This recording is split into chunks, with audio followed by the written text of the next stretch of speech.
Good morning. Happy Tuesday, everybody. It must be 9 a.m. because we are here every Tuesday at 9 a.m. to provide you with another Merkle Market update. Our goal with these market updates is to not only give you some information about the markets, but also about any other news that might be taking place.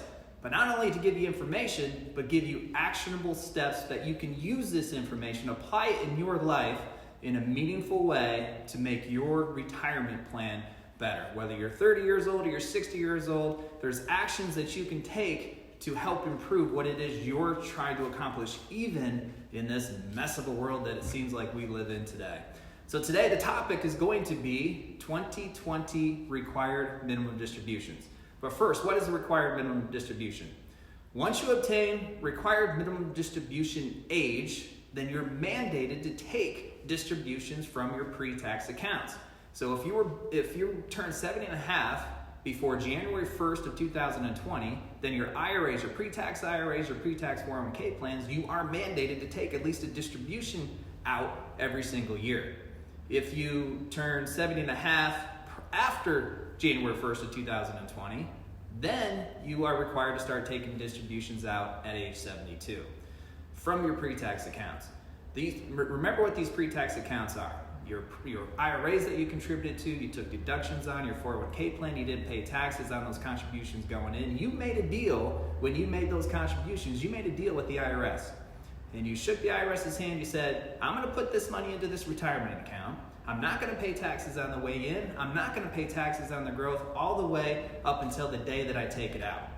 But if you reach RMD age and you still have money in these accounts, now you're mandated to take a distribution because that's money that the IRS has never charged you a tax on. Except for 2020, you are no longer mandated to take a required distribution this year. So if you were mandated to take a distribution for 2020, you cannot. So what's the strategy around that? What's the benefit around that? By the way, that is a good thing. Because what it does is it gives you more control over this money for this year. You're not mandated to take it out, which means you're not going to be mandated to pay taxes on that money, which means you may be able to implement some other strategies as opposed to paying taxes on a required minimum distribution. By the way, even if you are 30 years old, if you inherited a pre-tax account from somebody, your parent, sibling, somebody else, a friend, if you inherited a pre-tax account, you are still mandated to take a distribution. So this isn't only for retiree age folks. You could be 30 or 40 years old, you have this type of account, you are also mandated. For 2020, those inherited accounts, you are also not mandated to take a distribution for this year. So what's some of the strategy? Let's look prior to this new legislation, this legislation that was just passed.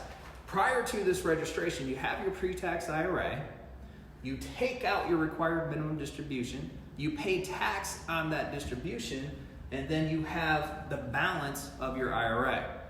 After you have the distribution taken out, you have your balance. From there, you can implement a strategy called a Roth conversion. We've talked about a Roth conversion on the Merkle Market update and some of the value of doing a Roth conversion when the markets are depressed. So the markets are still down. The markets still have a healthy discount. If it makes sense from a tax standpoint, a Roth conversion may make sense. But first, under prior rule, we had to take the distribution out prior to doing any Roth conversions. So let's say this year you have $500,000 in your pre-tax IRA. We do not have to take the 2020 RMD. If you're 75 years old, it would have been about $22,000, just under $23,000. You would have otherwise had to pay tax on that $23,000 distribution. This year we don't have to take it out if we don't want to, meaning we don't have to pay tax on it, which means that's an extra $23,000 that you can use within your fill up the tax bracket strategy to convert over to the Roth while the markets are down if you choose to. So if it makes sense from a tax standpoint, we can use this to our advantage because we can get more money underneath the Roth IRAs. If there was any doubt that taxes were going up before, that doubt has to be eliminated. There was a $2.2 trillion stimulus. Really, it's on the books for about $6.2 trillion. They're talking about another $1 trillion stimulus coming this summer. And I think that by the time we're done with all of this, that stimulus is probably going to be in excess of $8 trillion. which is over 30% of our gross domestic product. And based on GDP numbers coming down, it's going to be probably in excess of 50% of what our GDP is. So taxes have to go up. We are racking up a credit card bill that we have to pay back at some point. The best way, the easiest way for the IRS to pay that credit card back is by increasing taxes. So doing Roth conversions, especially when market's down, can be extremely advantageous for many people if it makes sense from a tax standpoint.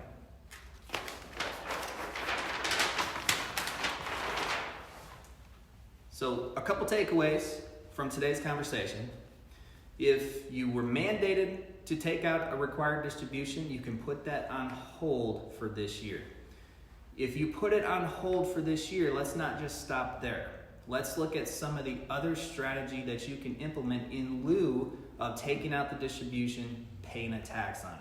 So take a look at the adjusted RMD rules and say, how does it apply to you? And then if you're not mandated to take that out and pay taxes on that distribution, then what other strategy can you implement to take advantage of taxes while they're on sale and to take advantage of the markets while it is down? What other opportunities exist, whether it's Roth conversions, whether it's dollar cost averaging monies that were otherwise safe into a depressed market? There's a multitude of opportunities.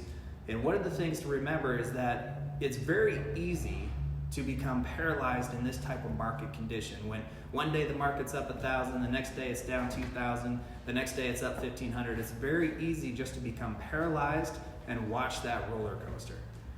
It's important to make sure you have a plan in place so when these events do take place, that you can take advantage of them, not get hurt by them as much, and you can put yourself in a much better position to down the road. So take advantage of any opportunities that are present and make sure that we plan ahead. Regardless of what phase of your life you're in, it's good to have a plan in place to make sure that you can accomplish your best vision of your retirement. That's all for today. It was great to see you. I'm glad you joined us here. We'll be back here same time, same place next week for the Merkle Market Update. Take care.